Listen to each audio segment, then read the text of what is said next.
অনেক দিন পর আজকে আবার তোমাদের সাথে নিয়ে চলে এলাম আমার ছাদ বাগানে।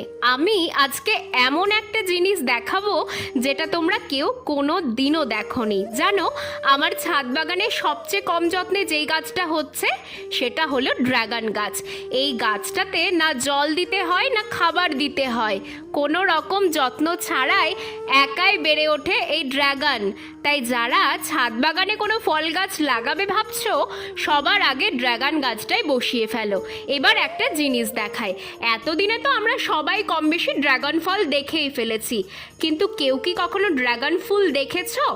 দেখোনি তো, দেখবে কি করে? এটা তো দিনের বেলা দেখাই যায় না, আমরা ছাদ বাগানিরাই শুধু এটা দেখতে পাই রাত্রিবেলাতে। আজকে তোমাদেরও দেখাবো, চলে এসেছি রাত্রিবেলাতে। এই দেখো, জায়েন্টিক সাইজের একটা ফুল, এতই সুন্দর দেখতে ড্রাগন ফুল যে তুমি অন্য সব ফুলের কথা ভুলে যাবে।